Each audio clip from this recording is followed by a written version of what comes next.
Père éternel, je viens devant le trône de ta grâce, nous remettre tous et toutes, Seigneur, entre tes mains, Seigneur. Je te prie, Seigneur, de prendre le contrôle, Seigneur, de cette réunion, Seigneur, afin que, Seigneur, nos cœurs, Seigneur, soient ouverts, Seigneur, réceptifs, Seigneur, à ce que tu as, Seigneur, à dire à chacun d'entre nous, Seigneur.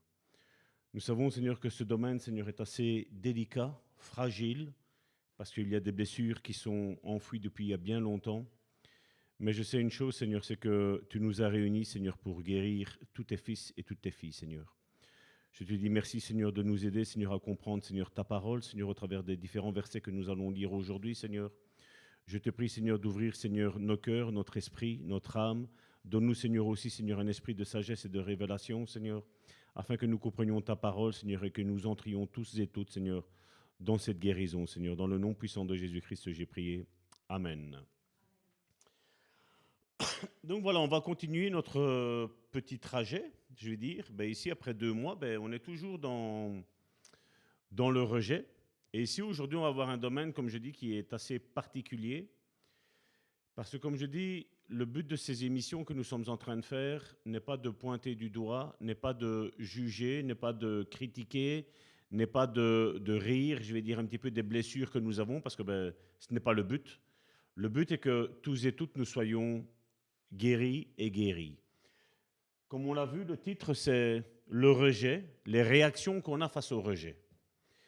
Et comme on l'a vu jusqu'à aujourd'hui, ben, la question la plus facile à poser, ce serait quelle est la personne qui n'a pas été rejetée?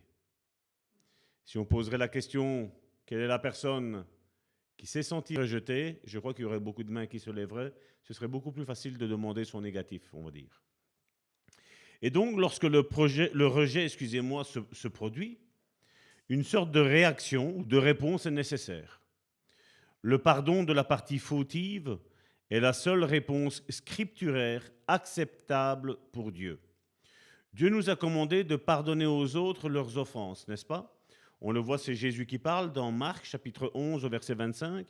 Tous les versets que nous allons prendre aujourd'hui seront dans la seconde 21, où Jésus parle et dit « Et lorsque vous êtes debout pour prier, si vous avez quelque chose contre quelqu'un, pardonnez-lui, afin que votre Père céleste vous pardonne aussi vos fautes. » On entend dire, surtout dans les domaines d'aujourd'hui, dans les prédications d'aujourd'hui, les prédications modernes, on va dire, on ne parle pas trop de ça, parce que, bien entendu, quand on parle de ça, on a une tendance à vider l'Église quelque part.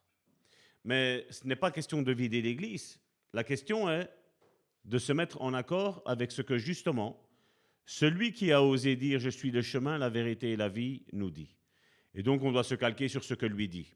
Et encore une fois, Jésus n'est pas là en train de pointer du doigt, et ce n'est pas mon sujet à moi non plus. Comme je dis, on doit tous rentrer là-dedans. Et quand on analyse ce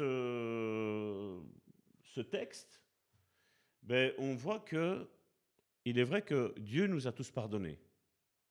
C'est le message, je vais dire, la bonne nouvelle de l'Évangile, que Dieu nous a tous pardonnés, mais seulement ici on voit que Jésus lui-même nous dit quelque chose de très important. Il dit, si vous avez quelque chose contre quelqu'un, pardonnez-lui, afin que votre Père céleste vous pardonne aussi vos fautes.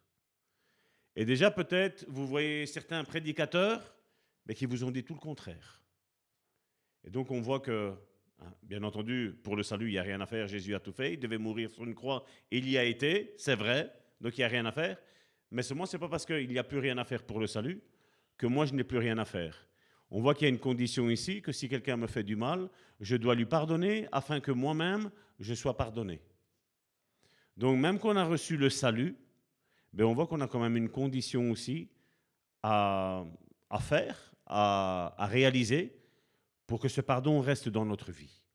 Et comme je dis, c'est assez difficile, parce que bien entendu, pour ceux qui ont... Je ne sais pas s'il y a quelqu'un ici qui n'a jamais subi d'offense, hein?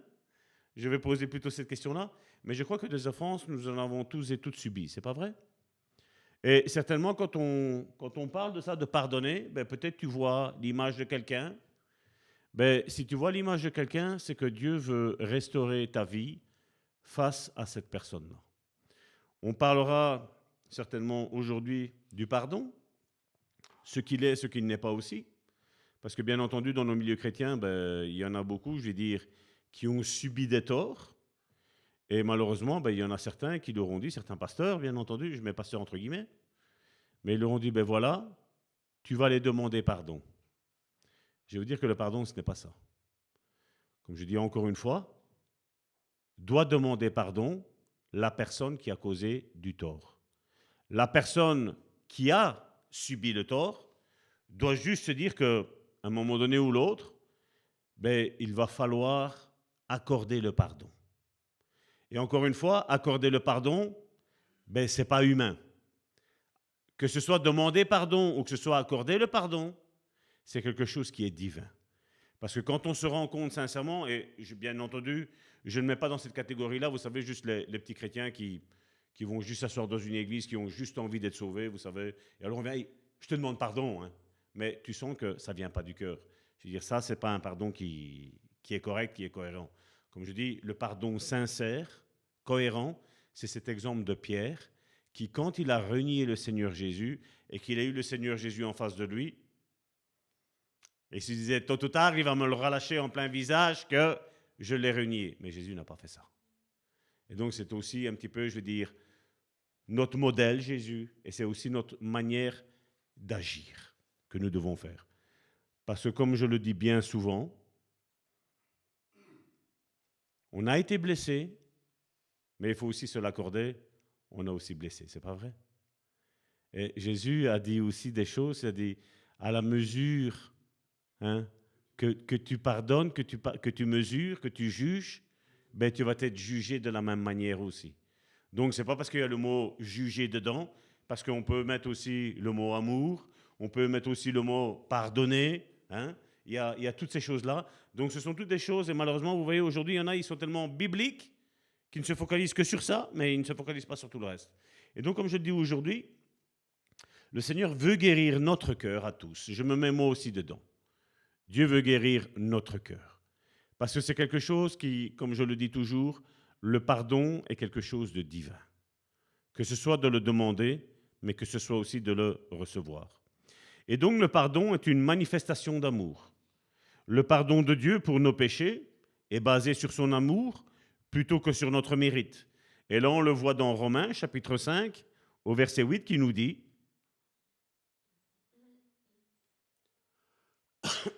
Pardon. Mais voici comment Dieu prouve son amour envers nous. Alors que nous étions encore des pécheurs, Christ est mort pour nous. Donc on voit que la personne du pardon qui était en Jésus-Christ, il est mort il y a 2000 ans, et je crois qu'il n'y a personne ici qui a plus de 2000 ans, je crois, n'est-ce pas? Je crois qu'on est largement en dessous. Sylvie, peut-être. Et donc on voit que Dieu, je vais dire, quelque part, il savait qu'à un moment donné ou l'autre, et chacun met son prénom, tu allais accepter le pardon de Dieu. Et malheureusement, je rencontre beaucoup de chrétiens qui, même s'ils ont péché par le passé, et même s'ils savent que Dieu les a pardonnés, ils vivent aussi sur ce sentiment de culpabilité. Et je veux aussi encourager, parce que comme je vous l'ai dit, ce n'est pas ici pour juger, c'est ici pour aider tout le monde à rentrer dans le chemin de la guérison. Amen. Donc, et on voit qu'il y a ces frères, ces sœurs qui aiment Dieu de tout leur cœur, qui ne pêchent plus, mais seulement le diable vient les culpabiliser avec leurs péchés du passé. Et donc là, il faut prendre la porte et la claquer en plein visage au diable et dire non, le Seigneur m'a pardonné. Amen. Donc il faut avoir cette vision des choses, il faut avoir cette hargne aussi, parce que l'ennemi va venir accuser. On le voit avec l'histoire de Job. Le livre de Job nous dit que Job était un homme intègre, que sur toute la surface de la terre, il n'y avait personne qui était comme lui. Le diable a osé, au travers de ses 3 amis, lui dire, tu sais ce qui t'arrive, si tu serais si juste que ça ne t'arriverait pas. Donc on voit que le diable se plaît à venir accuser nos frères et nos sœurs. Et combien de fois peut-être des personnes t'ont accusé, mais il faut aussi le dire, ça vous arrive aussi de vous accuser vous-même, de vous regarder peut-être dans la glace et de dire, voilà, ton comportement, je n'ai pas trop aimé. Ça arrive, n'est-ce pas? Mais c'est vrai que quand on a cette réaction-là, il faut peut-être aller vers le frère, aller vers la sœur qu'on a blessée, et dire, voilà, je te demande pardon, sincèrement, de tout cœur. Et comme je dis, quand c'est comme ça, on doit savoir, il y a une loi, comme on dit, qu'il y a quelqu'un qui va demander pardon, mais il va y avoir aussi, il y a le positif qui est d'aller demander pardon, mais aussi le négatif, donc le courant va passer, au lieu de dire, voilà, j'accepte ton pardon. Et là, le courant va de nouveau passer. Et c'est ce qu'on doit faire. Dieu n'a pas de loi dans la Bible interdisant de pardonner aux autres. Le pardon exprimé claque la porte de l'opportunité du diable à vous blesser, à vous faire vivre dans un sentiment de culpabilité, à vous faire tout le temps ressasser le passé. Et ça, il faut, comme je dis, c'est quelque chose qu'il faut se ancrer dans notre petite tête et dire, voilà, le Seigneur m'a pardonné, j'ai fait du mal, j'ai demandé pardon, on m'a fait du mal, j'ai pardonné, c'est tout. Comme je dis, dans ce terrain-là, avec l'ennemi, il ne faut pas discuter, parce que malheureusement, je vais vous dire aussi, je ne suis pas là en train d'élever Satan, mais seulement il est très très fort. Parce que n'oubliez pas, vous avez peut-être 20, 30, 40, 50, 60, 70 ans, mais le diable a des millénaires. Il a eu nos ancêtres et il sait comment nous avoir. Et comme je dis, dans ce terrain-là, il ne faut pas y rentrer. C'est là où il faut directement fermer la porte. Et c'est pour ça que je ne suis pas trop... Parce que vous savez, on a juste un exemple dans la parole de Dieu où Jésus a demandé à un démon comment il s'appelait. Mais malheureusement, beaucoup aujourd'hui, malheureusement, ils ont fait une règle de dire, voilà, quel est le démon qui est derrière tout ça? Non. Comme je dis, quand je vois qu'il y a une colère, je dis, esprit de colère, tu prends, tu sors. Je n'ai pas à lui demander si c'est vraiment ça ou si c'est pas ça. Non, on a le discernement des esprits, on a le Saint-Esprit qui parle au travers de nous. Et quand on relâche des choses, les choses, elles arrivent. On les a vues récemment encore avec des paroles de connaissance qu'on a, des paroles de prophétie, ou tout ce qui s'ensuit. Quand on relâche la parole, Dieu ne parle pas en vain. Il y a quelqu'un qui est concerné. Et c'est pour ça que j'aime à dire que si Dieu te parle, dis-le, ne te tais pas. Ne te tais pas. Et donc, même si les offenses contre nous sont graves, et répétées, et totalement injustifiées, le pardon reste la seule réponse que Dieu acceptera. Et je vous l'ai dit, j'en ai parlé beaucoup en relation d'aide.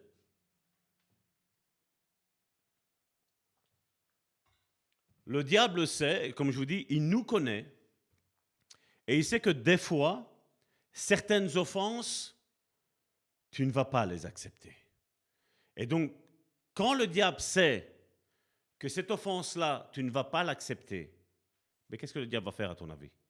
Il va t'envoyer toutes des personnes qui ont justement, ils sont spécialisés, ils ont un ministère de ce problème-là. Il va te les envoyer pour que tu te mettes en colère, tu commences à avoir de l'amertume, tu commences à avoir de la colère, et que tu aies du mal à pardonner cette personne-là, comme ça, lui va commencer à rentrer dans ta vie, et il va commencer à détruire ta vie. Et donc, quand on sait ça, c'est là où il faut vite fermer cette porte-là et dire non, voilà, maintenant, ce que j'ai été avant, là, maintenant, je vais rentrer dans une autre dimension. Je vais monter dans un autre step parce que je ne sais pas qui est-ce qui a envie de se faire attaquer par le diable. Je crois qu'il n'y a personne. Qui est-ce qui a envie d'ouvrir une porte au diable? Je crois qu'il n'y a personne. Donc, ce sont des portes qu'il faut fermer. Et donc, si le pardon est refusé ou même reporté, cela donne une ouverture au diable pour entrer. Et ça, ce n'est pas Salvatore qui le dit, parce que je vais vous le prouver au travers de 4 versets, ce qu'il est mis ici. Le premier, c'est dans Éphésiens, chapitre 4, du verset 26 à 27. Et ensuite, toujours dans Éphésiens, chapitre 4, là, ce sera du verset 31 à 32. Regardez ce qu'il est dit. C'est Paul qui parle loin du Saint-Esprit. Il dit, si vous vous mettez en colère, ne péchez pas. Que le soleil ne se couche pas sur votre colère. Et ne laissez aucune place au diable. Il faut que je le répète. Si vous vous mettez en colère, ne péchez pas. Que le soleil ne se couche pas sur votre colère. Et ne laissez aucune place au diable. Le verset 31 et 32, toujours de Éphésiens chapitre 4, nous dit que toute amertume, toute fureur, toute colère, tout éclat de voix, toute calomnie et toute forme de méchanceté disparaissent du milieu de vous. Et là, il nous donne la solution. Il dit, soyez bons et pleins de compassion les uns envers les autres. pardonnez-vous réciproquement, comme Dieu nous a pardonné en Christ. Donc ici, c'est Paul qui parle, donc c'est pas Salvatore, donc ne vous en prenez pas avec moi. Hein? Donc c'est l'apôtre Paul qui parle et qui nous donne un conseil, où il nous dit de ne même pas élever la voix vis-à-vis de quelqu'un. Parce que comme je dis, tu as peut-être subi un tort et tu es en droit. Mais notre réaction risque de nous faire que nous allons être au même niveau que notre bourreau. Et ça, il ne faut pas arriver jusque-là. C'est pour ça que dans un des fruits de l'esprit, une des particularités, parce que le fruit de l'esprit, il n'y en a qu'un seul. Et c'est comme une orange, il y a toutes sortes de quartiers avec toutes sortes de choses. Il y a l'amour, la paix, la joie. Mais il y en a un dedans qu'on appelle la maîtrise de soi. L'autocontrôle. Je me contrôle. C'est pas facile, hein? Je veux dire, c'est pas facile. Si c'est un fruit de l'esprit, mon frère, ma soeur, nous avons besoin, vous et moi, de demander au Saint-Esprit de contrôler et de diriger notre vie. Parce que même en étant en droit, on peut passer en tort. Il n'y a pas de corruption possible dans le royaume de Dieu, mon frère, ma soeur, mais Dieu va me dire, mais Salvatore, tu ne devais pas te mettre en colère. Tu avais raison, mais tu as mal réagi.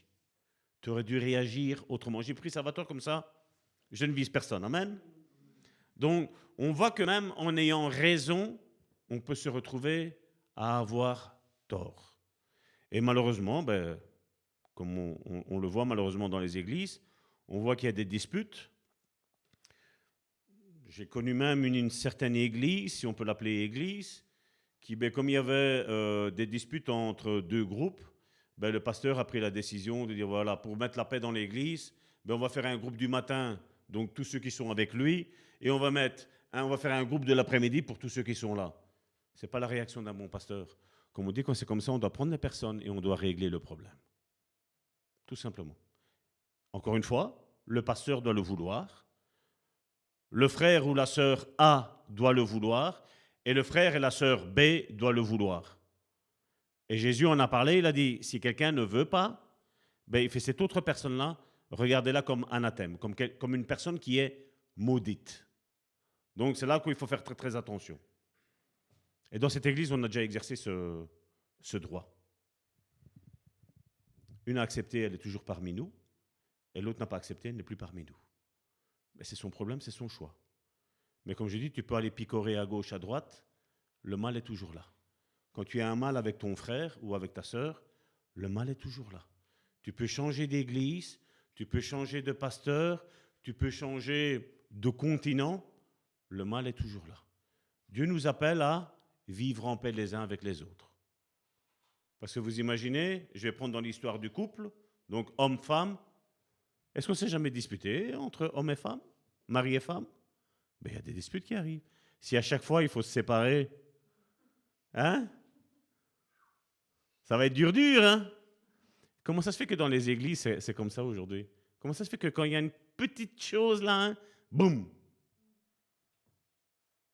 Et des fois, toi, tu n'es même pas au courant que quelqu'un a quelque chose vis-à-vis de toi. Et c'est bizarre. Hein? Et c'est pourquoi? Parce que le cœur est mauvais. Et on va le voir ici, justement, de ce que la Bible nous enseigne.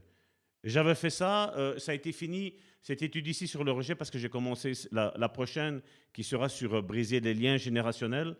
Ça a été fait fin avril, c'était fini. Donc vous imaginez. Hein? Donc quiconque exerce le pardon de l'amour est un enfant de Dieu, parce que nous avons appris, selon ce que Jésus, le chemin, la vérité et la vie, a dit, dans Matthieu chapitre 5, du verset 43-45, qu'est-ce qu'il a été dit? C'est Jésus qui parle et qui dit, vous avez appris qu'il a été dit, tu aimeras ton prochain et tu détesteras ton ennemi. Donc ça, c'est ce qu'on disait au temps de Jésus. Et Jésus dit, mais moi je vous dis, aimez vos ennemis, bénissez ceux qui vous maudissent, faites du bien à ceux qui vous détestent et priez pour ceux qui vous maltraitent et qui vous persécutent. Et regardez ce qu'il dit, afin d'être les fils de votre Père céleste. En effet, il fait lever son soleil sur les méchants et sur les bons, et il fait pleuvoir sur les justes et sur les injustes. Alors quand on voit aujourd'hui sur Facebook, sur TikTok. Ah, Dieu m'a tellement béni à moi que voici, il m'a donné une Ferrari. Oh, Dieu m'a tellement béni à moi que voilà la hyper grande maison que j'ai. Ça ne tient pas la route. Ça ne tient pas la route. Parce que Dieu, ici, nous dit, Jésus nous dit que Dieu le Père, il fait pleuvoir sur les justes et sur les injustes. Donc, ce n'est pas parce qu'il y a une tuile qui va t'arriver dessus que Dieu est fâché avec toi. Non. Comme on dit, il y a des saisons, comme je dis, où peut-être tout va te sembler que tout va mal, mais seulement Dieu est au contrôle. C'est quelque chose qui vient éprouver notre foi, éprouver, mais aussi épurer, donc nettoyer notre foi pour dire, ben voilà, ça va tort. Parce que c'est ce que Satan a dit à Job, c'est ce que Satan a dit à Dieu concernant la vie de Job. Il a dit, mais c'est normal qu'il t'aime. Regarde comment tu l'as béni. Et il n'a pas tort. Il était béni, Job. Il était extrêmement riche. Mais seulement, quand il lui a dit, touche à ça, tu vas voir comme il va te régner en face. Mais Dieu connaissait la foi de Job. Il connaissait que le cœur de Job n'était pas dans les objets, n'était pas dans le matérialisme. Et Dieu dit, ça va, ok, vas-y, tu fais ce que tu veux, mais à sa vie, tu ne touches pas. Et donc, on sait l'histoire de Job, de tout ce qu'il lui a retiré, mais Job est resté intègre. Il n'a pas abandonné. Même quand sa femme lui a dit, Job, maudit Dieu et meurt. Quel encouragement de sa femme, hein? Oui, d'ailleurs, c'est même maudit ton Dieu. Pour dire, moi, ces choses-là, hein, maudit ton Dieu et meurt. Quel encouragement de sa femme. Et donc, quand on lit ceci, on pourrait, je vais dire, dans le paraphraser ou l'amplifier, où Jésus dirait, tu aimeras ton prochain et tu haïras ton ennemi. Mais je vous le dis, aimez vos ennemis, bénissez ceux qui vous haïssent et priez pour ceux qui vous maltraitent et vous persécutent, afin que vous soyez les enfants de votre Père qui est au paradis. Quiconque ne montre pas d'amour, y compris le pardon de l'amour, est un enfant du diable. C'est ce que l'apôtre Jean nous dit dans la première épître de Jean, au chapitre 3, au verset 10. Donc, encore une fois, ce n'est pas Salvatore qui dit ça, hein. C'est Jean. Si vous voulez vous fâcher, fâchez-vous avec lui. Et qu'est-ce qu'il dit? C'est à cela que l'on reconnaît les enfants de Dieu et les enfants du diable. Celui qui ne pratique pas la justice n'est pas de Dieu, tout comme celui qui n'aime pas son frère. Donc on voit qu'il y a une certaine justice de Dieu à appliquer dans la vie de tout le monde. De dire, ben voilà, je peux comprendre que, je vais prendre Joséphine, elle ne va pas se fâcher avec moi. Ben Joséphine, tu te fâches avec moi. Je peux comprendre, mais je ne t'en veux pas. Et on reste dans cette harmonie de l'amour. Et encore une fois, je tiens à le répéter, c'est pas parce que je vais voir un frère, une sœur qui va s'énerver que tout de suite c'est le diable, il y a un esprit de colère comme on voit aujourd'hui. Esprit de colère, sors! Parce qu'il y a des colères qui sont des fois justifiées. Parce que tu vas être piqué une fois, 2 fois, 3 fois, comme je dis toujours, et à un moment donné, ben, ça va éclater. N'est-ce pas? Non, ne pense pas à 15 fois. Mais nous pouvons nous demander, qu'en est-il des petits-enfants? Que peut faire un nourrisson ou un tout-petit pour éloigner les démons du rejet? Ben, les enfants sont particulièrement vulnérables aux blessures de rejet. On le voit bien, des fois, on a des bébés qui sont un petit peu plus obèses, hein, et c'est vrai qu'on connaît comment sont les enfants à l'école, hein, tout de suite, c'est à juger, à critiquer sur le physique. Ou alors, tu as, par exemple, des blancs, c'est-à-dire qu'ils vont se moquer des noirs. Ou alors, tu as les blancs qui vont se moquer d'un petit qui est chinois ou qui est, je ne sais pas de quelle couleur de peau. On voit comment, je veux dire, le rejet commence déjà très tôt, n'est-ce pas? Comme je dis, j'ai parlé d'ici, mais on avait déjà parlé aussi. Des fois, c'est même le père, la mère, qui peut rejeter l'enfant d'un enfant qui n'est pas désiré. Donc les bébés à l'état embryonnaire sont évidemment incapables d'exercer le pardon envers les parents ou les autres qui les rejettent. Étant donné que les nourrissons et les jeunes enfants sont incapables de se protéger contre les attaques démoniaques, Dieu a nommé les parents comme tuteurs ou comme protecteurs. La plupart des parents veillent à protéger leurs enfants des dangers physiques, donc les objets, les substances nocives. Vous savez, dans les produits d'entretien, on le voit, hein, tenir hors portée des enfants. Donc, tout bon parent, qu'est-ce qu'il va faire? Ben, il ne va pas mettre ça à la portée de son enfant. Il va tout faire en sorte que l'enfant n'y ait pas accès, logiquement. Donc, les objets, les substances nocives sont tenus hors portée des enfants. Et les plus petits ne sont pas autorisés à jouer dans la rue, par exemple. Surtout dans les temps qu'on court aujourd'hui. Et en même temps, les parents qui protègent avec zèle leurs enfants contre les dommages physiques peuvent ne pas leur fournir une protection spirituelle. Et on le voit aujourd'hui.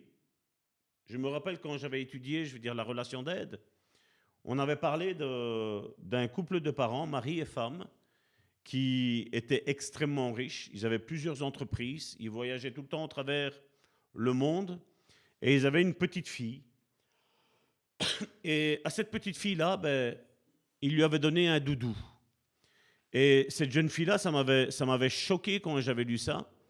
C'est que cette fille-là, recevant pas l'amour de son père et de sa mère, ben elle avait mis tout l'amour qu'elle avait dans ce doudou-là.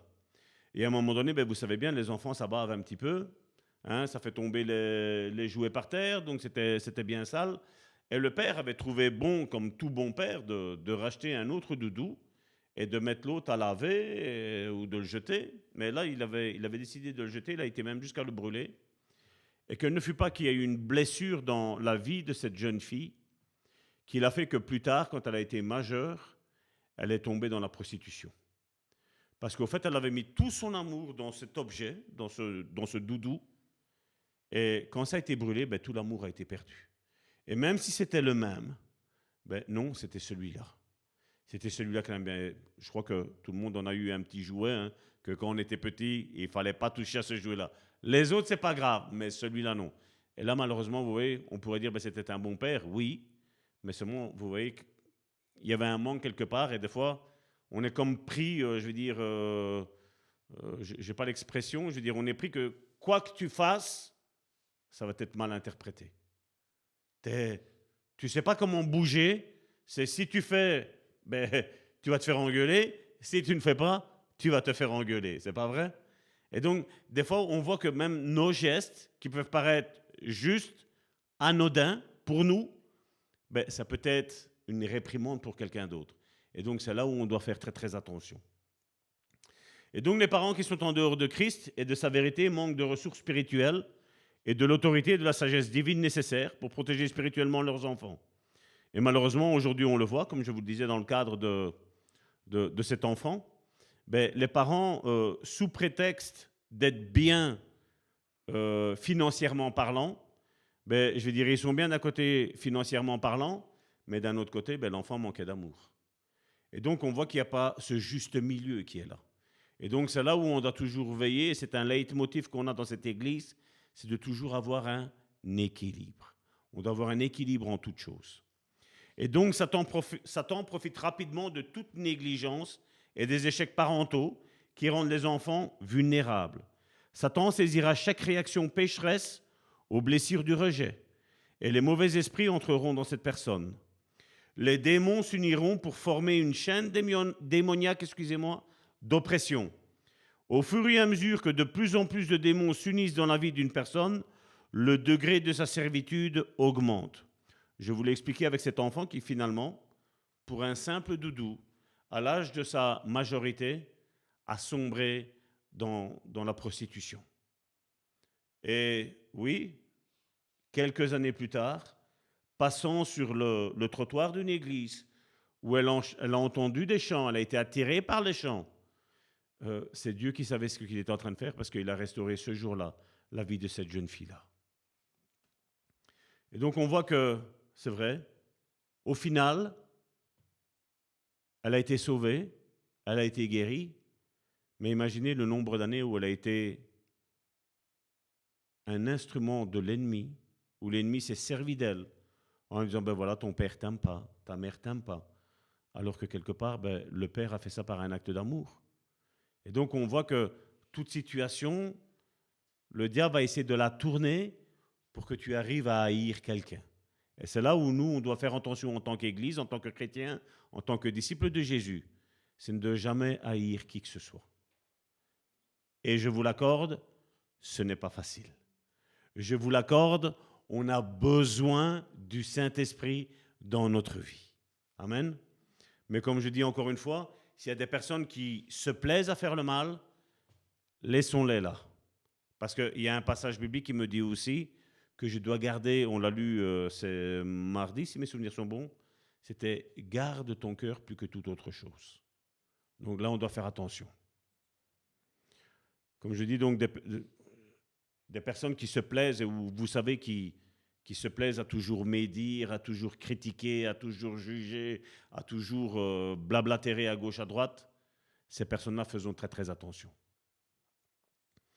Étant donné que les mauvaises réactions au rejet ouvrent des portes aux démons, il est important que nous apprenions à identifier ces portes et à les garder fermées. Certaines mauvaises réactions au rejet nous poussent à nous en prendre aux autres dans des confrontations de colère, d'amertume et de rébellion. Donc ce sont 3 mois qui sont très importants et on va les étudier en profondeur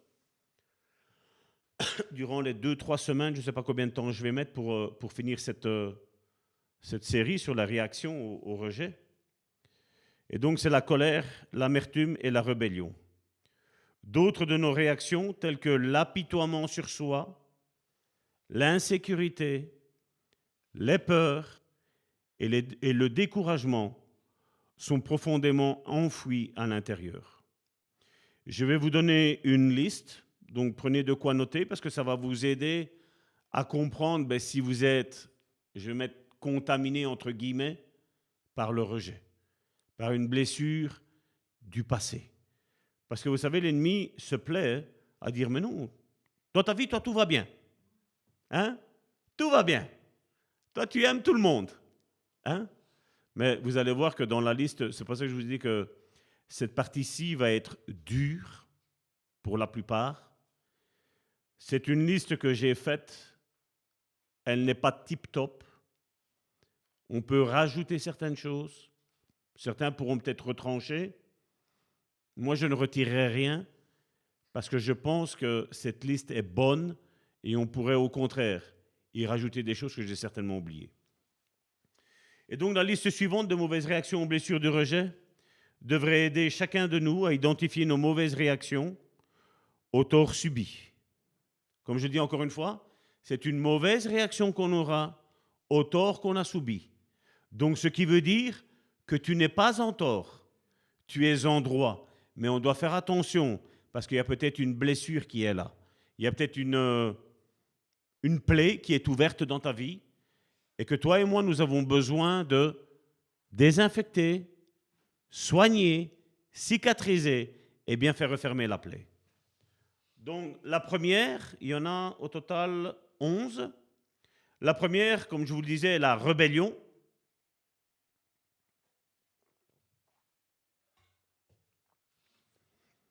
Donc, la première est la rébellion. La deuxième est l'amertume.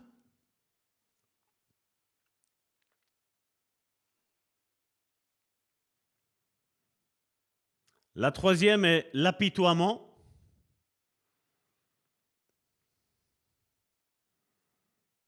J'essaie de ne pas aller trop vite, je regarde ici, donc normalement, nos internautes suivront aussi. Donc je répète, la première, la rébellion. La deuxième, l'amertume. La troisième, l'apitoiement. La quatrième, je n'ai pas trouvé de mot, j'ai regardé un synonyme, parce que, bon, mon français est quand même assez limité. Donc, c'est vouloir s'éloigner de tous et de tout. Et ici, j'ai demandé un synonyme et on m'a mis l'escapisme. Donc, c'est escaper, comme on dit. Donc, c'est fuir. Fuir les autres et fuir tout ce qui nous environne. L'isolement. Voilà, s'isoler, voilà. Merci. Vous voyez que tous ensemble, on arrive mieux, hein? Donc, quatrième, c'est l'isolement, donc vouloir s'éloigner de tous et de tout. Cinquièmement, c'est la culpabilité. C'est comme je vous ai dit, des fois, la culpabilité n'est pas dangereuse, mais à la longue, elle risque de devenir dangereuse. C'est un petit peu comme avec la nourriture, hein? Je veux dire, certains aliments sont bons, mais quand tu les prends trop longtemment, on va penser style aux bonbons, hein? C'est bon, les bonbons, mais seulement, c'est pas bon pour les dents. C'est pas vrai? Donc, cinquièmement, la culpabilité. Sixièmement, l'infériorité. C'est pour ça que vous voyez que dans cette église, on aime booster nos frères et nos sœurs. Amen. Sixième, donc l'infériorité. Septièmement, la crainte d'insécurité.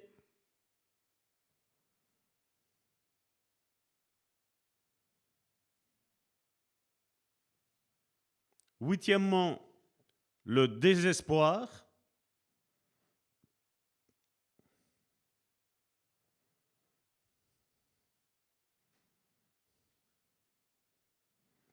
Neuvièmement, être sur la défensive.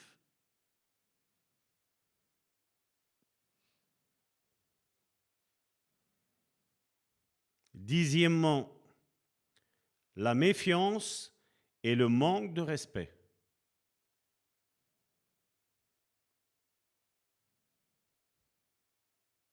Donc la méfiance et le manque de respect, dixièmement. Et onzièmement, la dureté. Donc durant les prochaines semaines, nous allons étudier ça. Aujourd'hui, on va commencer par la rébellion, bien entendu. Et quand je sais, je vais appuyer ça par ce que j'avais étudié auparavant, de différents témoignages de pasteurs qui ont travaillé dans la relation d'aide, qu'ils ont eu comme cas, je vais dire, dans leur bureau, et certains que j'ai eu moi aussi. Et je vais vous les expliquer. On ne nommera personne, mais les expliquer parce que vous allez voir que des fois, ça va très très loin.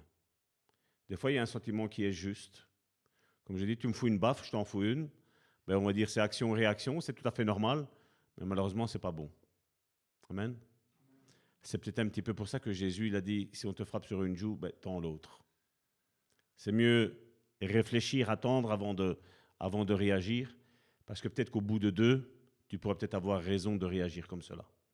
Donc ne soyons pas des Siciliens, vous savez, des sanguins, qu'on réagit tout de suite. Amen. Dites, voilà, je suis belge. Donc on reste calme, on reste cool. Amen. Donc, la rébellion. Je vais vous donner un témoignage d'un pasteur qui a vécu dans les années 1960. Donc, c'était au plus fort du mouvement hippie. Donc, c'est le témoignage qu'il a eu, qu'il a aidé une personne, un couple. C'était au plus fort du mouvement hippie à la fin des années de 1960 et au début des années 1970, lorsque ma femme et moi apprenions le ministère de la délivrance. Le Seigneur nous a ouvert une porte spéciale pour présenter l'évangile aux hippies. En fait, nous avions tellement de hippies qui allaient et venaient de notre résidence que les habitants de la ville m'appelaient le pasteur des hippies ou le prêcheur aux hippies. Les hippies étaient typiquement rebelles. Ils se sont opposés à toute autorité valide ou établie. Alors que nous enlevions le vernis de rébellion d'un hippie, il était intéressant de découvrir que sous sa haine de l'autorité se cachait la blessure du rejet. Le rejet a toujours été considéré comme la racine de la rébellion. Retenez ceci. Donc, le rejet a toujours été considéré comme la racine de la rébellion. Ces jeunes hommes et femmes n'étaient pas aimés. La plupart d'entre eux étaient sérieusement rejetés par leurs propres parents. Certains des hippies que nous avons rencontrés se sont plaints que leurs parents ne les aimaient pas assez pour les discipliner. Leur mauvaise conduite en tant qu'enfants n'avait pas été corrigée. Par conséquent, l'attitude hippie envers toute autorité était devenue « s'ils ne nous aiment pas, pourquoi devrions-nous les respecter ?» L'amour pour ceux qui ont autorité sur nous se manifestera par la soumission à cette autorité, dit Jésus à ses disciples. Et c'est ce qu'on voit dans Jean, chapitre 14, verset 15, que nous allons lire ici. Il dit « Si vous m'aimez, respectez mes commandements. » Lorsque ceux qui dirigeaient abusent de leur autorité ou échouent à leur fonction, il est facile pour nous de perdre le respect, de devenir désobéissants. La rébellion n'est jamais excusée, car derrière la rébellion se trouve l'esprit de l'Antichrist. La rébellion, enracinée dans le rejet, produit un arbre démoniaque avec des branches de volonté personnelle, d'indépendance, d'inaptitude à l'enseignement, donc l'orgueil, d'impossible à convaincre, d'entêtement, de défi, d'égoïsme et d'orgueil.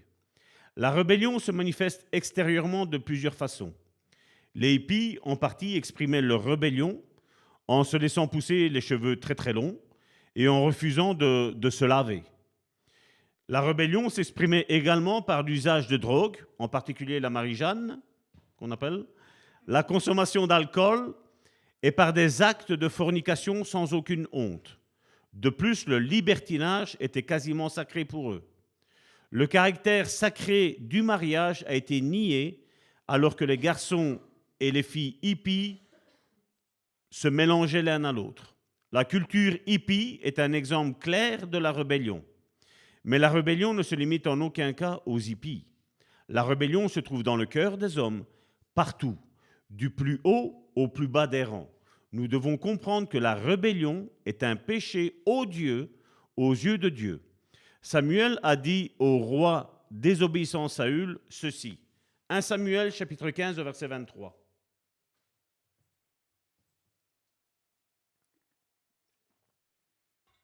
Donc Samuel était prophète et il parle au roi qui était établi là, le roi Saül, et voici ce qu'il lui dit. Oui, la révolte est aussi coupable que la divination, et la résistance au Seigneur est aussi fautive que le recours au téraphim. Puisque tu as rejeté la parole de l'Éternel, il te rejette lui aussi comme roi. Donc on voit que la rébellion que Saül a eue, à un moment donné, Dieu en a eu marre, et quand Dieu en a marre, il ne revient plus en arrière. Donc là, il faut faire attention. La rébellion est un péché qui est en association directe avec le diable, car la rébellion a été inaugurée par Lucifer lorsqu'il a cherché à usurper le trône de Dieu. Et là, on le voit dans Ésaïe, chapitre 14, du verset 12 à 15. Donc il ne faut pas oublier que Satan était une créature de Dieu, qui n'a pas été créée méchante, qui a été créée juste et bonne. Et voici ce qu'il est dit. Comment es-tu tombé du ciel, astre brillant, fils de l'aurore? Te voilà abattu par terre, toi qui terrassais les nations. Tu disais dans ton cœur, je monterai au ciel, je hisserai mon trône au-dessus des étoiles de Dieu, et je siégerai sur la montagne de la rencontre, à l'extrême nord. Je monterai au sommet des nuages, je ressemblerai au Très-Haut. Pourtant, tu as été précipité dans le séjour des morts, dans les profondeurs de la tombe. On voit que Satan s'est révolté contre l'autorité que Dieu avait. Est-ce que quelqu'un peut dire que l'autorité de Dieu était mauvaise? Elle était bonne. Comment ça se fait que Satan et un tiers des anges se sont révoltés contre Dieu? L'autorité était bonne. Elle n'était pas mauvaise. Mais seulement eux avaient des mauvais desseins face à Dieu. Et on voit que bien souvent, c'est ce qu'on voit bien souvent, je vais passer ce chose-là, je vais juste dire, j'ai rencontré un jour un pasteur, entre guillemets, qui, chaque fois qu'il voyait une femme, elle avait tout le temps un esprit d'adultère. Au final, c'était lui qui était adultère. Donc on voit que le reflet de son âme, il le projetait dans la vie des autres. Il pensait que les autres étaient mauvais, alors que c'était lui qui était mauvais. Et donc là, on doit faire attention. Et c'est pour ça que nous avons besoin, tous et toutes, et cette Église parle beaucoup de ça, de la guérison intérieure. Et c'est pour ça qu'il faut vous méfier des on-dit. Toujours analyser les choses et être sûr. Tu me parles mal de lui, ok, je vais aller le voir. Ou tu me parles mal de lui, viens, on va lui téléphoner, on va régler cette histoire au téléphone. Vous allez voir que tout de suite, généralement, la personne qui a tort, elle s'en va. Elle va éviter la confrontation parce qu'elle sait qu'elle a tort. Et ça, c'est un conseil que je donne toujours de faire. Deuxièmement, on a parlé de l'amertume. Qu'est-ce que la Bible nous enseigne vis-à-vis de l'amertume? On va prendre un passage de Hébreux, chapitre 12, du verset 14 à 15. Regardez comment il commence ce verset-là. « Recherchez la paix avec tous et la progression dans la sainteté. Sans elle, personne ne verra le Seigneur. Veillez à ce que personne ne se prive de la grâce de Dieu, à ce qu'aucune racine d'amertume produisant des rejetons ne cause du trouble et que beaucoup n'en soient affectés. » Donc vous voyez que la personne qui a de l'amertume, donc on parle d'une racine, mais on parle que cette racine-là va encore produire d'autres jetons. Donc il y a l'amertume, il va y avoir quoi? Il va y avoir de la haine, il va y avoir de la médisance, il va y avoir toutes sortes de choses, de la méchanceté, de la colère, il va y avoir des ragots, il va y avoir tout ça. Mais qu'est-ce qu'il dit? Le pire, si ça se restreint rien qu'à cette personne-là, c'est pas grave. Le problème, c'est quoi? Qu'est-ce qu'il nous dit ici? Que produisant des rejetons ne cause du trouble et que beaucoup ne soient infectés. Donc tu vois que le mal-être des autres, ça risque de t'affecter. Et c'est pour ça qu'avant de prendre un jugement contre une personne, soyons sûrs. Soyons sûrs que le jugement va être bon, parce que si je fais un choix, Dieu va me rendre responsable de ce choix que j'aurais fait. Et donc c'est pour ça qu'il faut faire très très attention et toujours analyser et ne pas regarder sur les on-dit. Allons vérifier à la source. Qu'est-ce qui s'est réellement passé? Donc l'amertume est un mauvais fruit produit par le refus de quelqu'un de pardonner à quelqu'un d'autre ses offenses. Jésus a dit à ses disciples qu'il devait pardonner à tous les autres. Le non-pardon ne peut faire aucun alibi devant Dieu. Il n'y aura aucune excuse. Comme je le dis, et je le dirai jusqu'à la fin de ma vie, on est obligé de demander pardon. Amen. Mais on va être aussi obligé de pardonner. Amen. C'est ce que Jésus nous a dit. Et c'est dans Matthieu, chapitre 18, que nous allons lire, du verset 21 à 35. C'est une histoire de Jésus. Parce qu'on va voir que le non-pardon apporte une malédiction. Jésus enseignait que quiconque lui demandait pardon pour sa dette de péché insurmontable et refusait ensuite de pardonner à un autre dans les moindres détails, il serait livré au bourreau. On l'a déjà étudié ici, mais on va le reprendre. Alors Pierre s'approcha de Jésus, au verset 21, et lui dit, « Seigneur, combien de fois pardonnerai-je à mon frère lorsqu'il péchera contre moi? Est-ce que c'est jusqu'à 7 fois ?» Donc ici, quand on analyse bien ce passage-là, il dit, c'est quelqu'un qui m'a fait du mal, combien de fois je vais le pardonner? Donc Pierre n'a pas fait de mal. Et voici la réponse de Jésus au verset 22. Jésus lui dit, je ne te dis pas jusqu'à 7 fois, mais jusqu'à 70 fois 7 fois. C'est pourquoi le royaume des cieux ressemble à un homme qui voulut régler ses comptes avec ses serviteurs. Quand il se mit à l'œuvre, on lui amena un qui devait 10 000 sacs d'argent. Comme il n'avait pas de quoi payer, son maître ordonna de le vendre, lui, sa femme, ses enfants et tout ce qu'il avait, afin d'être remboursé de cette dette. Le serviteur se jeta par terre et se prosterna devant lui en disant, « Seigneur, prends patience envers moi et je te payerai tout. » Rempli de compassion, le maître de ce serviteur le laissa partir et lui remit la dette. Une fois sorti, ce serviteur rencontra un de ses compagnons qui lui devait 100 pièces d'argent. C'est beaucoup moins, hein? Il l'attrapa à la gorge et se mit à l'étrangler en disant, « Paye-moi ce que tu me dois. » Son compagnon tomba à ses pieds en le suppliant, « Prends patience envers moi et je te payerai. » Mais l'autre ne voulut pas et alla le faire jeter en prison jusqu'à ce qu'il ait payé ce qu'il devait. À la vue de ce qui était arrivé, ses compagnons furent profondément attristés et ils allèrent raconter à leur maître tout ce qui s'était passé. Alors le maître fit appeler ce serviteur et lui dit, « Méchant serviteur, je t'avais remis en entier ta dette parce que tu m'en avais supplié. Ne devais-tu pas toi aussi avoir pitié de ton compagnon comme j'ai eu pitié de toi ?» Et son maître, irrité, le livra au bourreau jusqu'à ce qu'il ait payé tout ce qu'il devait. Et Jésus dit, « C'est ainsi que mon Père céleste vous traitera. Si chacun de vous ne pardonne pas à son frère, qu'est-ce qu'il est mis? De tout son cœur. » Donc on voit une personne ici qui avait eu le pardon de Dieu, n'est-ce pas? Je vais dire, si on prend dans le langage de la Nouvelle Alliance, Dieu avait effacé son péché, il ne s'en rappelait plus. Mais à partir du moment où celui-ci a refusé de faire le signe de croix, donc Dieu et cet homme-là, mais après il y a cet homme-là avec les autres. Quand cet homme-là a dit, non, moi, toi tu vas me rendre ce que tu me dois, parce que bien entendu, là maintenant il fallait s'enrichir, il a regardé à ce que les autres devaient, il n'a pas regardé à ce que lui devait déjà avant. et on voit la sentence qui arrive, Dieu dit, ben voilà, l'ardoise que je t'ai effacée, je la réécris et maintenant tu vas me la payer. Parce qu'au fait, comme Jésus l'avait dit plus loin, ben, la manière dont on juge les autres, ben, nous serons jugés.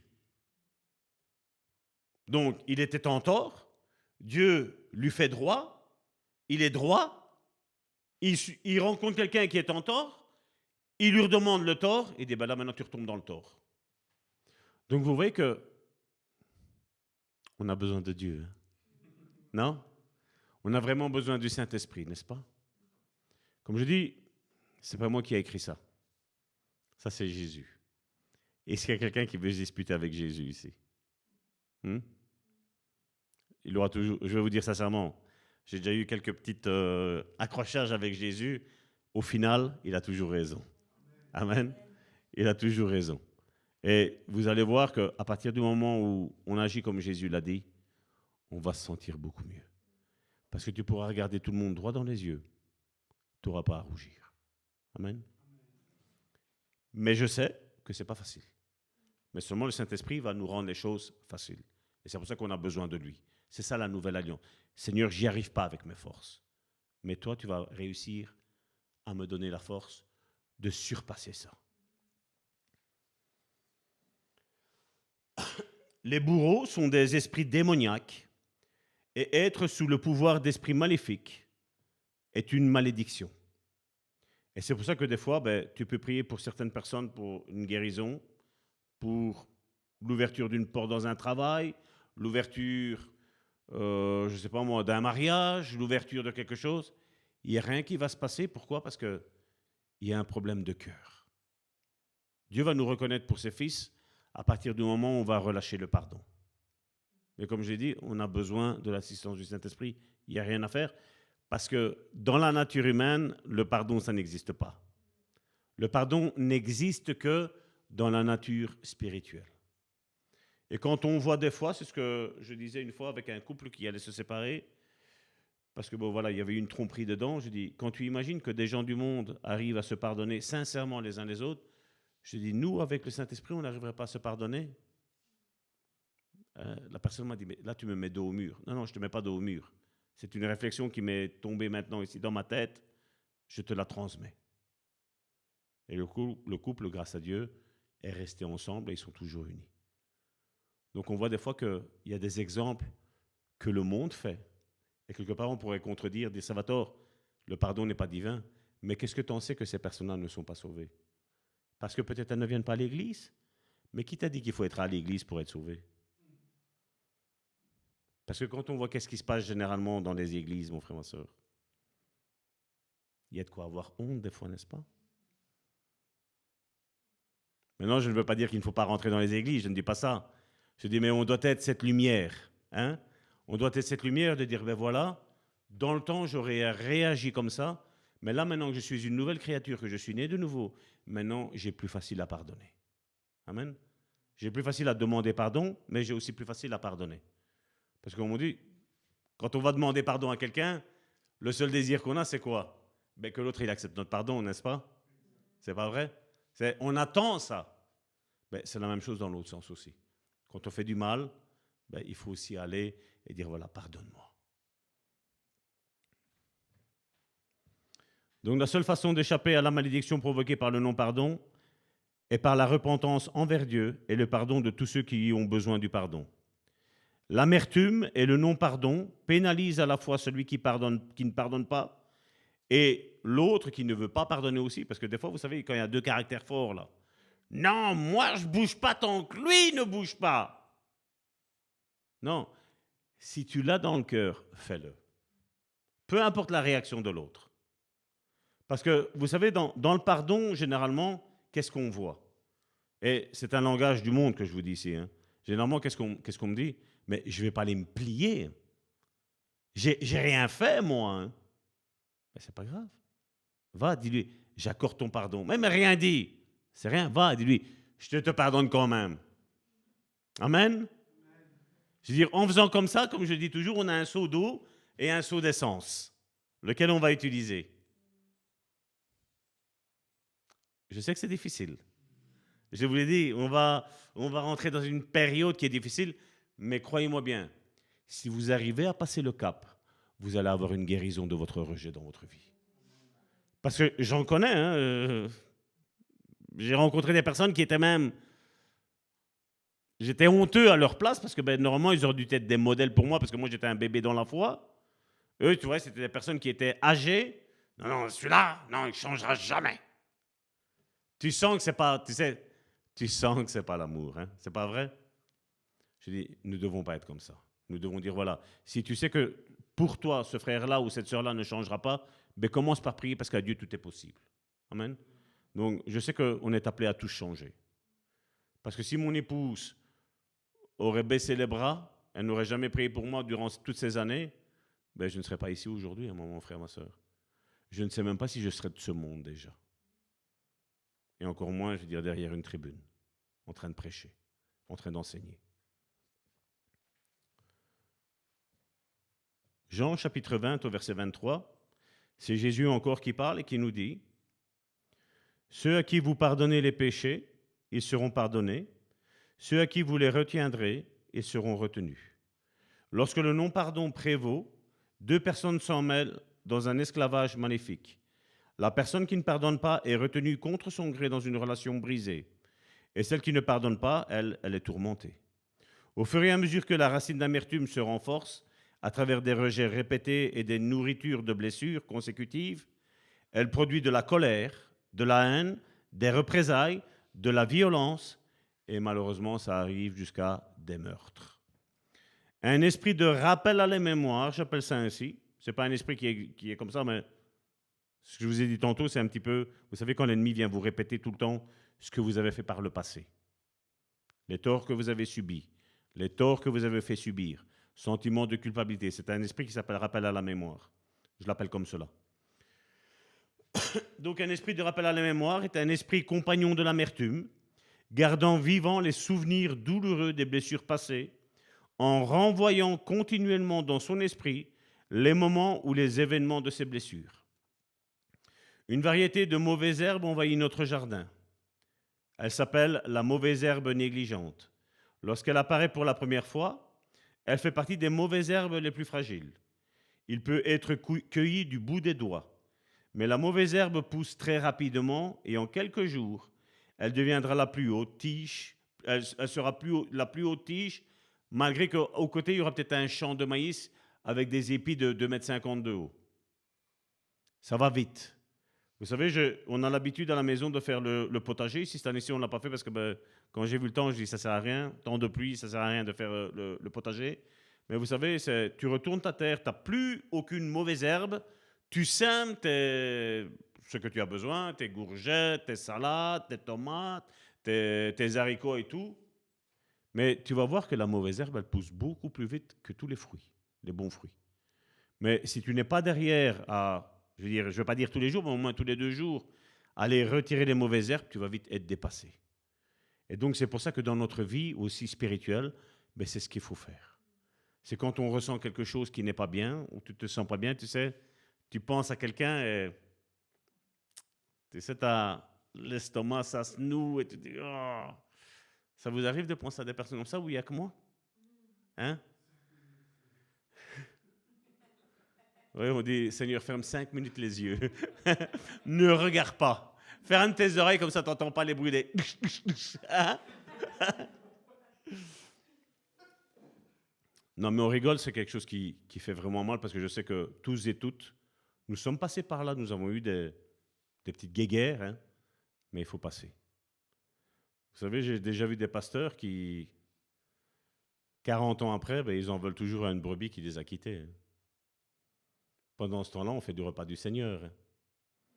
Et donc, si le pasteur est dans l'amertume, qu'est-ce qu'on transmet? Le pardon aussi, c'est accepter le choix de l'autre aussi. Si une personne ne veut plus me voir, c'est son problème et moi, j'ai rien vis-à-vis d'elle. Parce que si la personne ne veut plus rien savoir de moi, moi, je peux m'intéresser à cette personne-là si elle le veut. Je peux même l'aider à guérir si elle le veut. Je peux montrer que peut-être ce qu'on a vu de moi était peut-être faux. C'était peut-être, comme je vous disais tantôt, c'était peut-être une transposition de ce que la personne est réellement. Parce qu'au final, quand on va aller auprès de Dieu, qui est-ce qui aura raison devant le tribunal de Christ? Ben, il y aura que Jésus qui aura raison. Nous, on pourra détaler toutes les raisons possibles et inimaginables. J'ai raison. Le Seigneur va dire non. Parce que comme tu as reçu un tort, tu aurais quand même dû pardonner, ça va tort. Et comme tu ne pardonnes pas, donc si une personne veut aller en enfer, c'est son problème. Moi, j'ai décidé que je veux aller au paradis. Amen. Et je ne veux rien garder de ce qu'on m'a fait. Rien. Tu peux être méfiant. Tu peux dire, je regarde, mais attention, pas trop regarder. Amen. Parce que n'oubliez pas que quand le Seigneur nous a nettoyés, lavés, purifiés, c'est pas qu'il a dit, je vais regarder comment tu vas réagir, ça va tort maintenant. Hein? Ah, je ne vous dis pas, de mes anciens péchés, ben, y a des choses qui sont venues pour essayer de me tenter. Hein. Mais seulement, qu'est-ce que j'ai pu dire? Non. Je ne veux pas retomber dans les travers où j'étais tombé par le passé. J'ai dit non. Parce que comme je dis, l'autorité, on l'a, mais l'onction, elle va crescendo par rapport à la sanctification.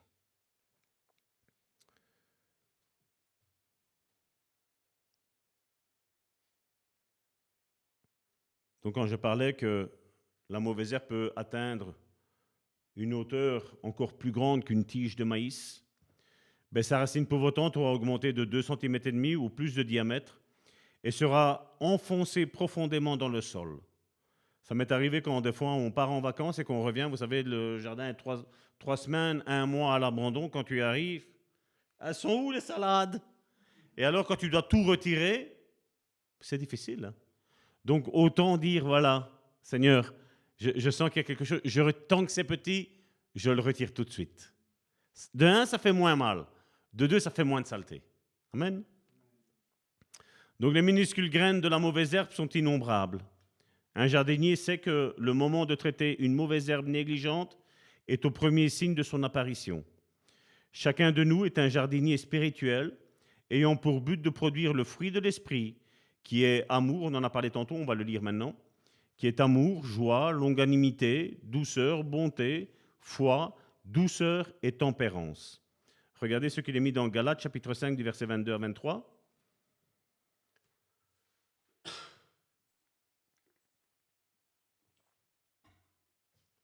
Mais le fruit de l'esprit, c'est l'amour, la joie, la paix, la patience. Vous voyez bien, c'est mis le fruit, hein, c'est pas mis les fruits, le fruit. Le fruit de l'esprit, c'est l'amour, la joie, la paix, la patience, la bonté, la bienveillance, la foi, la douceur, la maîtrise de soi. Contre de telles attitudes, il n'y a pas de loi. Et regardez ce qu'il est mis dans Galates chapitre 6 du verset 8 à 9. Celui qui sème pour satisfaire sa nature propre, donc le fruit de la chair, récoltera d'elle la ruine. Mais celui qui sème pour l'esprit, donc ce qu'on a vu tantôt, tout le fruit de l'esprit, celui qui sème pour l'esprit récoltera de l'esprit la vie éternelle. Ne négligeons pas de faire le bien, car nous moissonnerons au moment convenable si nous ne nous relâchons pas. Donc vous voyez, ce n'est pas parce que certains disent une fois sauvé, toujours sauvé. Il a dit on récoltera si on continue toujours sur cette longueur-là. Jusqu'à quand, Seigneur, on va pardonner? Quand Jésus a répondu à Pierre 70 fois, 7 fois, qu'est-ce qu'il va vous dire? C'est indéfiniment. Chaque fois qu'on va venir te demander pardon, tu pardonneras. Et donc l'amertume est la mauvaise herbe qui envahira notre jardin. Plus l'amertume est traitée tôt, plus elle est facile à détruire. Et c'est pourquoi il est dit dans Hébreux, chapitre 12, au verset 15, et on va finir avec ça aujourd'hui.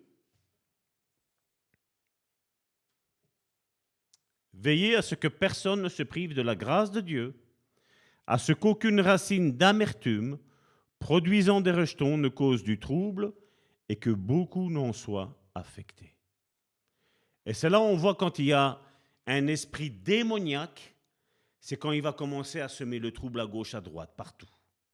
Là, on doit faire attention. Parce que n'oubliez pas que les enfants du diable n'ont rien à voir avec les enfants de Dieu, et les enfants de Dieu n'ont rien à voir avec les enfants du diable. Amen. Donc c'est là où il faut dire, hop, attention toi. Donc c'est là que, comme je dis, il faut faire très très attention. Comme on le dit toujours, la Bible nous dit de pardonner qui? Nos frères et nos sœurs dans la foi.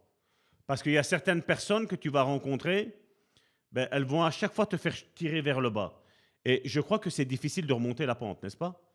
Donc soyons avec des frères et des sœurs qui nous remontent toujours vers le haut. Ne soyons pas avec des frères et des sœurs qui, je mets frères et sœurs là à ce moment-là, guillemets, qui nous tirent toujours vers le bas. Nous devons faire très attention. Une belle photo, hein? J'allais manger le micro, moi. Voilà donc cette image-là qui nous montre que, ben voilà, on travaille. Et c'est vrai que c'est un travail qui est un dur labeur. Voilà, ça c'est ce qui était avant. Voilà. Vous vous rappelez quand on avait parlé aussi qu'on avait dit travaille la terre de ton cœur, hein? Ben, c'est ce qu'on doit faire, mon frère, ma soeur. C'est travailler ça. S'il y a des personnes qui se plaisent à rester dans la méchanceté, ben, laissons-les dans la méchanceté. Mais vous et moi, ne nous salissons pas, mon frère, ma soeur. Parce que regarde par tout ce que tu es passé, mon frère, ma soeur. Le Seigneur t'a gardé, hein? Il ne faut pas retomber en arrière. Il ne faut pas retourner en arrière. Nous devons faire attention à certaines personnes. Parce que certaines personnes, je vais vous dire sincèrement, et on le voit avec Dieu et le diable, Dieu a usé de la patience, de la maîtrise de soi, hein, vis-à-vis du diable, mais à un moment donné, il a dit stop. La même chose avec Jésus et Judas. Pendant 3 ans et demi, Judas a marché à côté de Jésus. Jésus espérait de tout son cœur que Judas change. Mais son cœur était mauvais. Son cœur était mauvais. On voit Pierre qui l'a renié. Jésus s'est quand même approché de lui et il y a eu un changement. Et après, la personne qui était orgueilleuse, colérique, après, c'est lui qui nous dit qu'il faut rester humble, qu'il ne faut jamais se mettre en colère. Hein? Mais comment il a réussi? Ben, grâce à la personne du Saint-Esprit. Donc, si aujourd'hui tu te sens faible dans un domaine ou l'autre, mon frère, ma soeur, si aujourd'hui peut-être il y a eu une blessure qui s'est ouverte dans ta vie, ben, je crois que c'est le moment, c'est peut-être le Seigneur qui l'a ouvert, hein, exprès, pour mettre un petit peu d'éther. Ça va faire mal, ça va piquer un tout petit peu. Mais seulement ça va désinfecter cette plaie. Amen. Parce qu'une plaie qui n'est pas guérie est une plaie qui va toujours faire mal. Et vous savez, il est parlé dans le domaine médical que quand une plaie ne se referme pas, il y a danger de gangrène, n'est-ce pas? Et quand la gangrène s'installe, qu'est-ce qu'il faut faire? Il faut couper un membre. Donc vous voyez que des fois, il faut faire très, très attention. Il y a des personnes qui changeront, il y a d'autres personnes qui ne changeront pas. Mais les personnes qui changent, nous devons les réaccepter dans notre vie. Mais les personnes qui décident de ne pas changer, mon frère, ma soeur, attention, danger. Amen. Parce que là où tu as été guéri, ne te fais pas de nouveau réouvrir une plaie ou recréer une autre plaie, mon frère, ma soeur. Amen. Donc nous devons faire très très attention. Jésus n'a pas été rechercher Judas. Dieu n'a pas été rechercher le diable, au contraire. Il n'a pas été la rechercher. Il les a laissés là où ils étaient. C'est tout. Dieu a montré son amour, n'est-ce pas, vis-à-vis du diable. Il n'a pas voulu changer.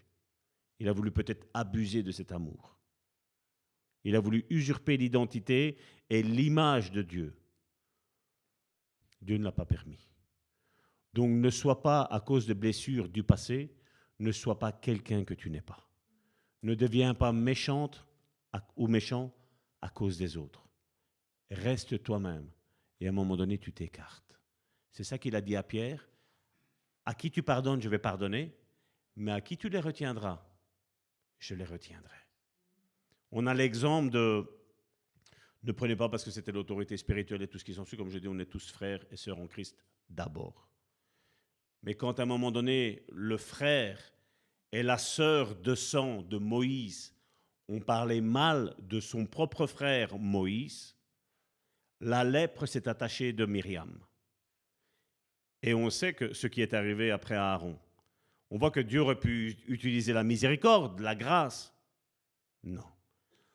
Il y a une chose quand on atteint l'autorité d'une personne, mais il y en a une autre quand on touche à l'onction qu'il y a sur une personne. Parce que l'onction, je vais vous dire, c'est la chose la plus grave qu'il peut y avoir. Tu sais, les gens peuvent dire que tu es du diable et tout ce qui s'ensuit, c'est pas grave. Mais à partir du moment où ils disent que le miracle que tu as fait appartient au diable, la Bible, le Nouveau Testament, la Nouvelle Alliance appelle ça le blasphème du Saint-Esprit. Et là, il n'y a plus de rémission des péchés, la Bible nous dit. Et là, ça atteint l'onction, pas l'autorité. L'onction. Et là, il y a danger. C'est ce qui est arrivé à Ananias et Saphira quand ils ont menti. Et Pierre, qu'est-ce qu'il a dit? Ananias, c'est pas un homme que tu as menti, c'est au Saint-Esprit. Qu'est-ce qu'il a voulu dire? C'est pas pour le fait que c'était question d'argent, parce qu'il y en a, ils ont prêché ça, c'est pas question d'argent. Parce que Pierre le dit après, il dit, le montant que tu as vendu le terrain, il t'appartenait. Oui. Mais pourquoi tu me dis que tu l'as vendu autant alors que tu l'as vendu plus cher? Il dit, tu es en train de toucher à l'onction qui est dans l'Église, parce que l'argent là servait pour qui? Pour les pauvres, pour les plus démunis. La Bible nous dit dans l'Église de Actes, il n'y avait aucun indigent, il n'y avait personne qui était pauvre, mais ils avaient tout en commun. Donc il y avait ceux qui travaillaient, ceux qui ne travaillaient pas, c'est pas grave. Tout l'argent rentrait dans un pot commun et c'était redistribué à tout le monde. Pour moi, c'est l'Église par excellence, ça. Il n'y avait personne qui était pauvre, il n'y a personne qui était riche, mais tout le monde avait de quoi manger, de se nourrir. Et dit là, tu n'as pas touché à l'autorité de l'Église, tu as touché à l'onction de l'Église. Et qu'est-ce qui est arrivé? Boum! Il est tombé mort. Sa femme est arrivée, rebelote la même chose. Et ils sont tombés morts. Et donc, c'est ça que vous devez faire très, très attention. À bien différencier autorité et onction. Parce que quand c'est l'onction, là, il y a danger, mon frère, ma soeur. Voilà, la semaine prochaine, on va voir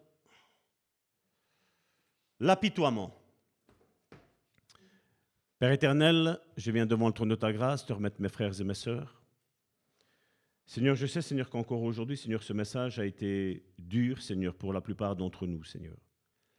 Mais Seigneur, je te demande, Seigneur, maintenant, Seigneur, d'activer le Saint-Esprit dans nos vies, Seigneur, afin que ces deux premiers points, Seigneur, soient réglés, Seigneur, avant la semaine prochaine, Seigneur, dans nos vies, Seigneur. Seigneur, je te prie, Seigneur, de venir toucher la vie de mon frère et de ma sœur maintenant, Seigneur, de le guérir, de le restaurer, Seigneur, de désinfecter, Seigneur, cette plaie, Seigneur, peut-être même de la réouvrir, Seigneur, de désinfecter cette plaie, Seigneur, de nettoyer cette plaie, Seigneur, et de cicatriser, Seigneur, cette plaie, Seigneur. Seigneur, je te dis merci, Seigneur, pour ce que tu vas faire dans la vie de mon frère et de ma sœur, Seigneur. Parce que nous savons, Seigneur, que si nous nous accordons, Seigneur, avec ce que ta parole nous enseigne, Seigneur, et tu sais, Seigneur, combien de versets, Seigneur, aujourd'hui nous avons pris, Seigneur, aujourd'hui, pour faire comprendre à nos frères et à nos sœurs, Seigneur, que nous avons besoin de ta grâce, que nous avons besoin de ta miséricorde, Seigneur. Que tous et toutes, Seigneur, nous sommes des instruments faibles, Seigneur. Mais que toi, Seigneur, tu nous rends forts, Seigneur. Je te prie, Seigneur, de venir aider mon frère et ma sœur, Seigneur, à rentrer, Seigneur, dans ce cheminement de guérison, Seigneur, parce que nous savons, Seigneur, qu'une personne blessée blessera les autres, Seigneur. Et nous, Seigneur, nous avons refusé, Seigneur, de blesser les autres, Seigneur. Nous avons, Seigneur, ce soir décidé, Seigneur, et bien avant, Seigneur, d'être guéris, Seigneur, pour guérir nos frères et nos sœurs. Seigneur, je te dis merci, Seigneur, pour ton amour, ta grâce, ta miséricorde. Merci parce que tu ne tiens pas compte, Seigneur, de nos péchés passés, Seigneur. Merci parce que tu ne nous as rien demandé, Seigneur, tu l'as fait, Seigneur, tu nous as pardonné, Seigneur. Et je te dis merci, Seigneur, parce que je sais que tu vas le faire aussi dans la vie de mon frère et de ma sœur. Je te prie, Seigneur, pour ceux qui ont des difficultés, Seigneur, encore aujourd'hui, Seigneur, avec le pardon, l'amertume, Seigneur, la médisance, Seigneur. Je te prie, Seigneur, de venir toucher, Seigneur, leur cœur, Seigneur, maintenant, Seigneur, et de les aider, Seigneur, à pardonner et à demander pardon, Seigneur. Seigneur, je te dis merci, Seigneur, encore pour tout. Dans le nom puissant de Jésus-Christ, j'ai prié. Amen. Soyez bénis et à la semaine prochaine, mes frères et mes sœurs.